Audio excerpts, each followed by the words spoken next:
Estimados amigos, y tenemos para conversar sobre Monseñor Joaquín Ramos a Cardenal Gregorio Rosso Chávez. Cardenal, bienvenido y gracias por aceptar nuestra invitación. Gracias a ti, Francisco, por este lindo momento para hablar de un amigo, un hermano y un mártir del Salvador, Monseñor Roberto Joaquín Ramos Umaña.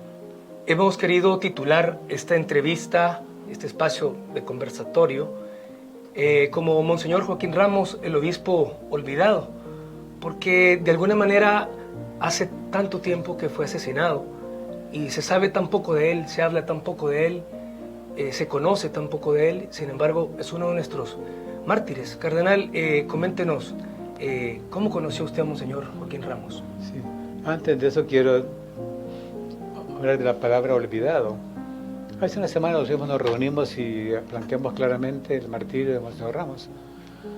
Es de nuestros mártires. Por tanto, aquí habría dos obispos asesinados, no solo Monseñor Romero. Y esa convicción la tenemos todos los obispos del país y queremos abrir el proceso ya de su canonización y de otros mártires también. Esta es noticia de última hora, por tanto este programa que abre una serie, pues quería yo aprovechar para decir que yo lo anuncié cuando vine de Roma como cardenal que íbamos a recuperar a memoria de Monseñor Ramos. Yo lo conocí como sacerdote. Él entró ya adulto al seminario, era ya contador, trabajaba en el Banco Salvadoreño, y entró ya adulto al seminario. Trabajó en el seminario como tesorero nuestro, después parte del equipo del seminario. Así lo conocí. Fuimos parte pues, del mismo equipo formador. Un hombre con una gran capacidad de amistad, un amigo de verdad. Tanto que cuando éramos nosotros amenazados, él nos hablaba para decir, estoy con ustedes. Sabiendo que estaban escuchando su llamada, que eso era peligro de muerte para él. De hecho, lo mataron al final, en la época que tú acabas de recordar, viniendo del aeropuerto. Por tanto, un mártir, como tantos otros que todavía estamos rescatando su memoria. Así que ya hablaremos de él a lo largo de esta plática con muchísimo gusto, porque es un hermano y un amigo, una persona totalmente excepcional. ¿Qué características personales recuerda usted de él en el trato personal? Digamos, es un hombre con una visión tan positiva de la vida que siempre estaba sonriendo, siempre en plan de hacer bromas. Un hombre totalmente disponible, siempre listo para servir, muy eficiente en su trabajo. Un hombre que hacía el ambiente tan agradable por su manera de ser y de actuar. Repito, un gran amigo, un hombre con un profundo amor a la familia. Él dirigió a nivel nacional encuentro matrimonial. Y esa característica de hombre de familia es tan importante hoy rescatarla porque tenemos una familia tan necesitada de rehacer desde las raíces. Un hombre también muy coherente en su vocación.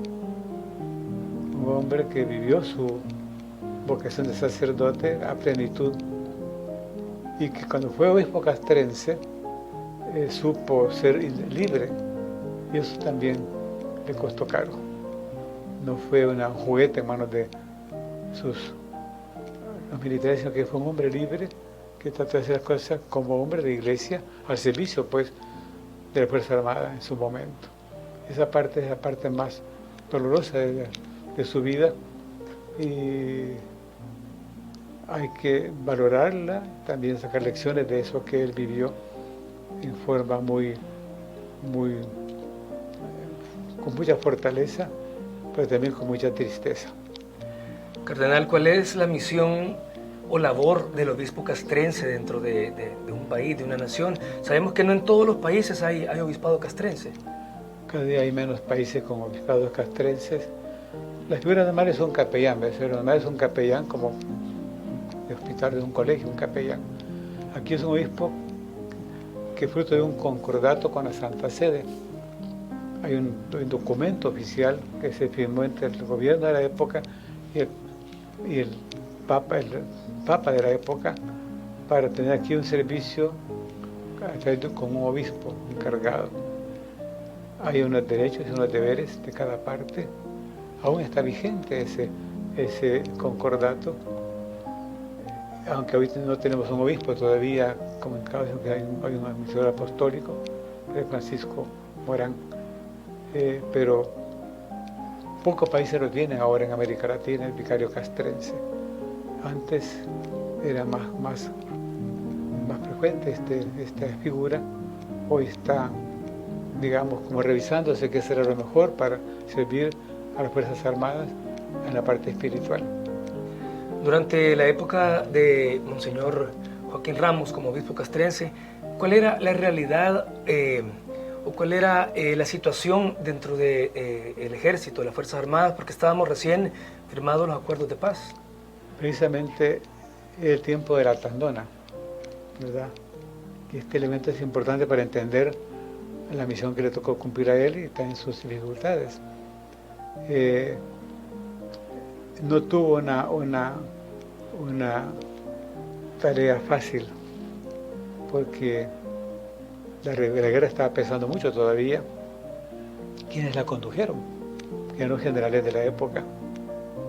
Y él era muy libre, muy coherente. Tuvo que decir cosas que había que decir. Se ganó la confianza de los jóvenes oficiales, Monseñor Ramos, porque él era tan especial que todo el mundo le tenía confianza. Y conoció pues cosas totalmente negativas en la Fuerza Armada a través de los oficiales jóvenes,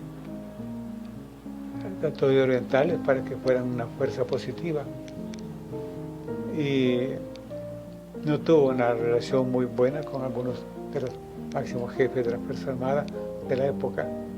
Yo recogí su archivo cuando él murió, porque yo era secretario de la conferencia en ese momento.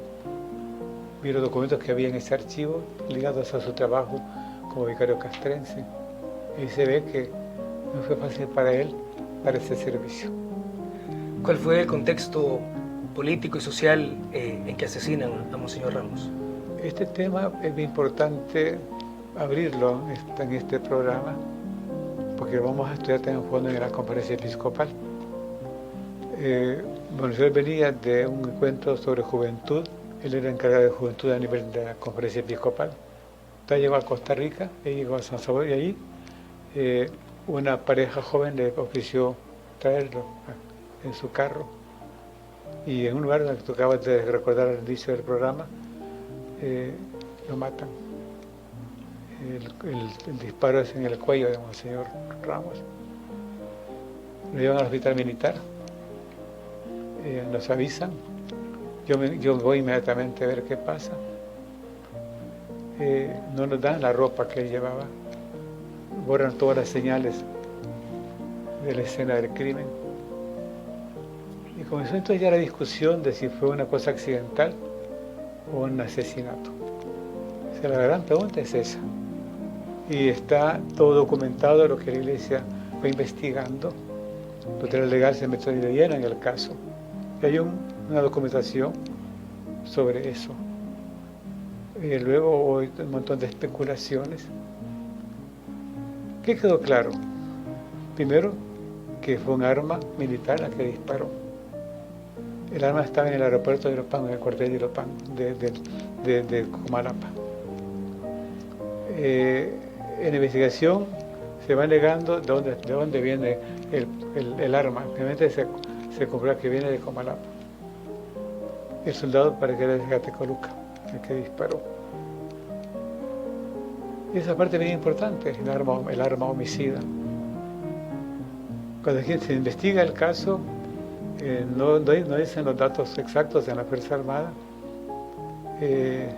no entregan el libro donde está registrado todos los movimientos de armamento, y la cosa que se va diluyendo el caso como un crimen común.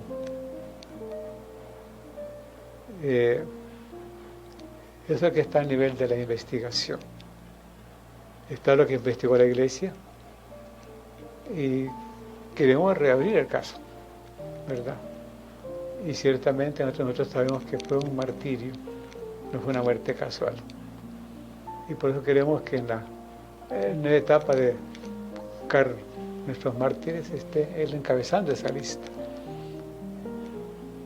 Así que así están las cosas por el momento. Y repito, es una memoria que hay que recuperar. Es un hombre muy especial. Esta etapa en la que fue rector del seminario, antes de ser obispo castrense. Esa etapa está documentada y fue muy hermoso verlo a él como formador de los futuros sacerdotes. ¿Había alguna razón en especial por la cual le asesinan a Monseñor Ramos? Ahí está la pregunta más delicada, y aquí hay que ver hasta dónde llegamos en las investigaciones.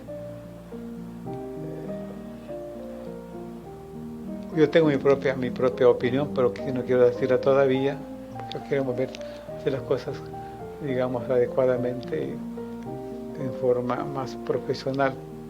Pero sí sostengo que fue un asesinato, no una muerte casual, que es lo que se ha dicho de parte del gobierno, que fue una muerte casual.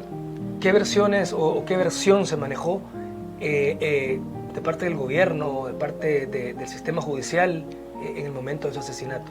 Es interesante ver lo que publicaron los periódicos en esa época y que publicó la COPREFA, el Comité de Prensa de la Fuerza Armada. De hecho, el presidente Cristiani habló en la televisión, dio el pésame a la iglesia y habló del arma homicida. Por tanto, reconoció que el asesino era un soldado. Solo que dijo que era una cosa casual. Ahí está. Pero él reconoció y dio el pésame a la iglesia. Ese dato es interesante porque, de hecho, después en la investigación que se logró hacer, se llegó a hablar del arma asesina y también de dónde salió el arma. Es un avance en la investigación. Todos los detalles están en nuestras actas de la Conferencia Episcopal y en la investigación de que hizo tutela legal. Así que hay una base para poder arrancar y ahondar en esta investigación que es tan importante para rescatar su testimonio, su memoria y lograr pues, que se reconozca a Monseñor Ramos como un mártir de la Iglesia Católica en El Salvador. ¿Por qué cree que la Fuerza Armada no ha hecho nada hasta el momento, o quizá muy poco? ¿Será que ellos siguen optando por encubrir a los asesinos? Es que en realidad, como ellos dieron por cerrado el caso, ¿verdad? Nunca se hizo investigación oficial de parte de la Fuerza Armada que fuera pública. Esto es lo que hizo la Iglesia a través de tutela legal. Viendo las dos investigaciones, digamos, uno puede notar las incoherencias y las inconsistencias, pero realmente no hubo interés en aclarar el crimen, como tantos otros crímenes que en la época sucedieron. Esto fue en el año 93, 25 de junio, como tú recordabas al inicio de nuestra conversación.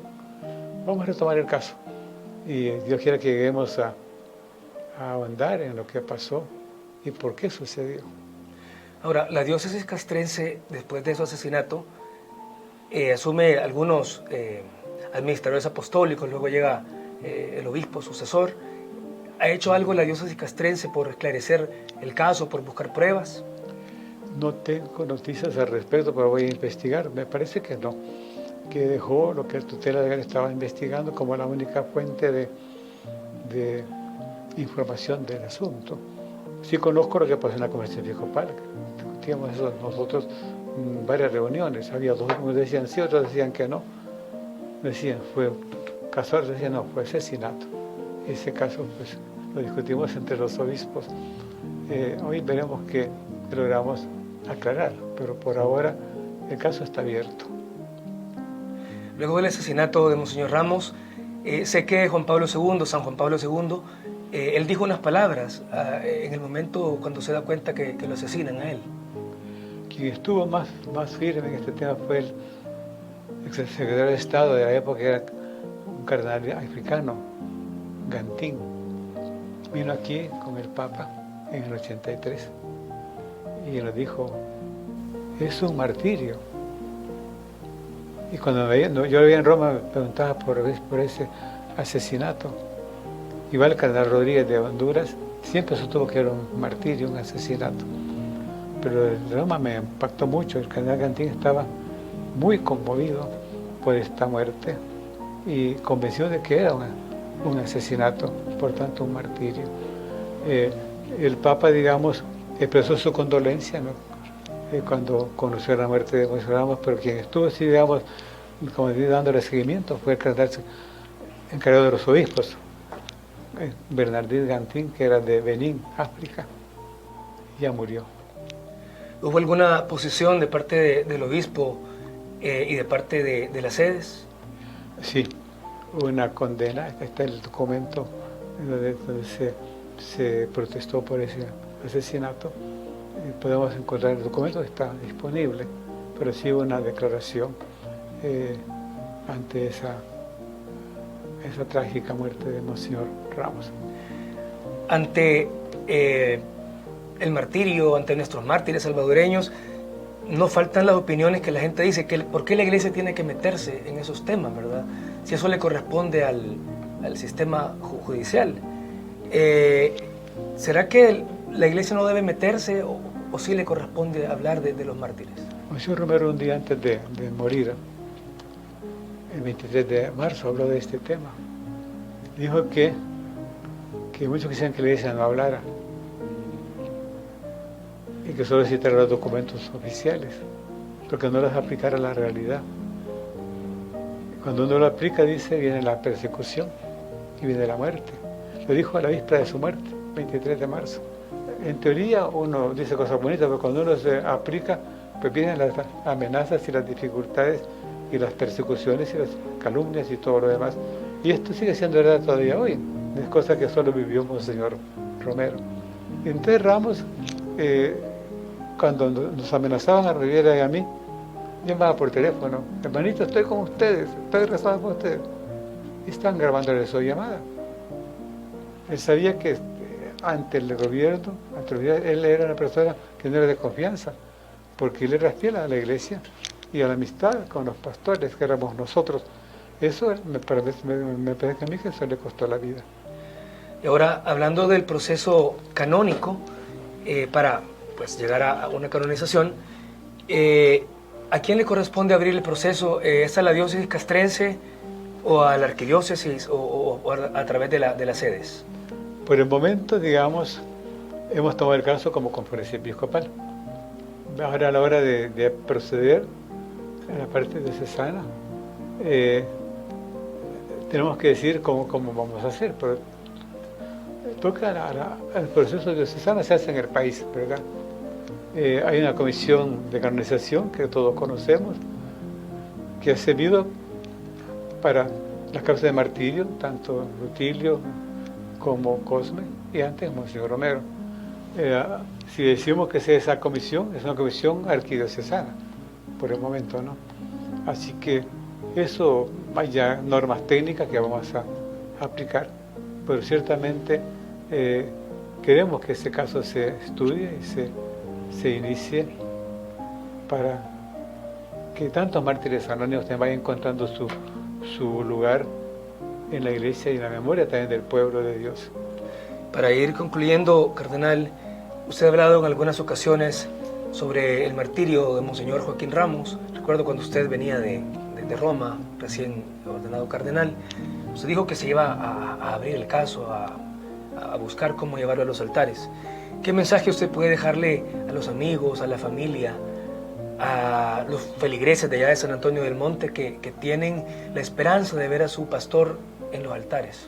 Fíjate que yo tengo una nota muy personal. Un día llegó a verme a Monseñor Ramos con 2 monedas de oro.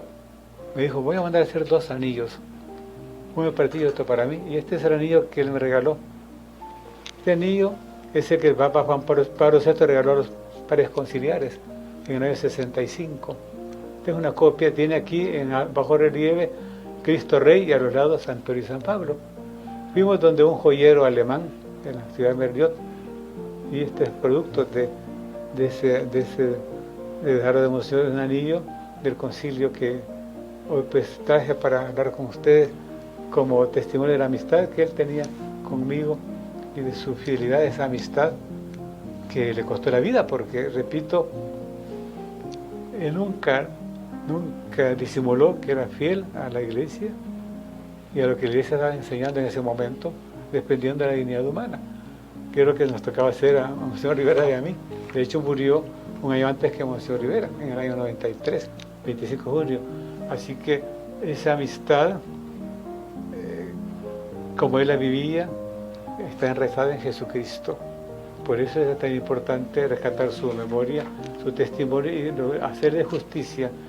Creo que lo vamos a lograr, porque ya está el momento maduro para retomar este caso, que, repito, había quedado en el olvido.